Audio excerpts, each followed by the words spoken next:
Pada Maret 2025, Kabupaten Musirawas, Sumatera Selatan kembali menjadi panggung sorotan publik. Bukan karena keindahan alamnya, melainkan karena skandal korupsi yang menyeret mantan Bupati Ridwan Mukti ke dalam pusaran hukum. Kejaksaan Tinggi Sumatera Selatan menetapkannya sebagai tersangka dalam kasus penyalahgunaan kawasan hutan produksi dan lahan transmigrasi untuk kepentingan perkebunan sawit. Penyitaan 61,3 miliar rupiah serta ribuan hektar lahan menjadi bukti nyata. Tetapi di balik angka-angka itu, tersimpan cerita kelam tentang bagaimana kekuasaan menjarah alam demi ambisi pribadi. Kasus ini berakar pada penerbitan izin lahan sawit oleh PT Dam di Kecamatan BTS Ulu pada era kepemimpinan Ridwan Mukti sebagai Bupati Musirawas 2005 hingga 2015. Lebih dari 10.200 hektar lahan yang sebagian besar merupakan kawasan hutan dan wilayah transmigrasi diduga dialihfungsikan secara ilegal. Bersama 4 tersangka lain, termasuk Direktur PT Dam dan pejabat daerah, Ridwan Mukti dituding memuluskan proses perizinan yang syarat kepentingan. Hasilnya, hutan dirampas, rakyat transmigran kehilangan hak, dan keuntungan mengalir ke kantong segelintir elit. Penyitaan 61,3 miliar rupiah yang disebut Kejati sebagai pengembalian sukarela dari PT Dam mungkin terdengar seperti kemenangan hukum. Namun, narasi itu patut dipertanyakan. Jika uang itu memang dikembalikan secara sukarela, mengapa baru sekarang 2 dekade setelah izin diterbitkan kasus ini baru terungkap? Apakah ini pertanda kelalaian aparat?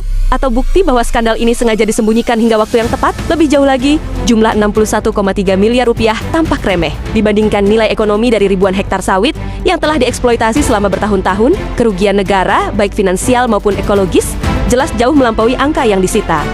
Skandal ini bukan sekedar kasus lokal. Ia adalah potret mini dari krisis tata kelola sumber daya alam di Indonesia, hutan produksi yang seharusnya dikelola untuk keseimbangan ekonomi dan lingkungan, serta lahan transmigrasi yang ditujukan untuk kesejahteraan rakyat kecil, justru menjadi bancakan elit politik dan korporasi.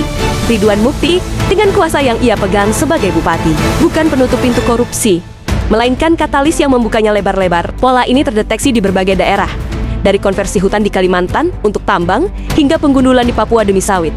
Pertanyaannya, kapan lingkaran setan ini akan putus? Sisi lain yang tak kalah memprihatinkan adalah dampak lingkungan. Ribuan hektar hutan yang hilang berarti lenyapnya habitat flora dan fauna, meningkatnya emisi karbon, dan ancaman banjir serta longsor bagi komunitas lokal. Warga transmigrasi yang seharusnya menjadi prioritas malah tersisih. Sementara hasil bumi mengalir ke tangan segelintir orang. Korupsi di Musirawas bukan hanya kejahatan terhadap kas negara, tetapi juga pengkhianatan terhadap generasi mendatang yang harus menanggung beban kerusakan alam. Meski Kejati Sumsel layak mendapat kredit atas langkah beraninya, proses hukum ini masih meninggalkan banyak tanda tanya. Siapa lagi yang terlibat di balik layar? Apakah jaringan korupsi ini berhenti pada Ridwan Mukti dan 4 tersangka lainnya? Atau ada tangan-tangan tak terlihat di tingkat provinsi dan nasional yang turut bermain? Tanpa transparansi penuh, kasus ini berisiko menjadi sekedar pertunjukan, menangkap beberapa aktor kecil sambil membiarkan sistem besar tetap utuh. Publik juga harus kritis terhadap narasi sukses hukum yang sering digaungkan. Penyitaan aset dan penetapan tersangka memang langkah awal, tetapi keadilan sejati baru tercapai jika sistem yang memungkinkan korupsi seperti ini diperbaiki. Regulasi perizinan yang longgar, pengawasan yang lemah, dan impunitas pejabat adalah akar masalah yang harus dibongkar. Tanpa itu, kasus Musirawas hanya akan menjadi satu dari sekian banyak skandal yang berlalu begitu saja, meninggalkan hutan yang terus menyusut dan rakyat yang semakin terpinggirkan. Di ujung cerita ini, kita dihadapkan pada refleksi pahit.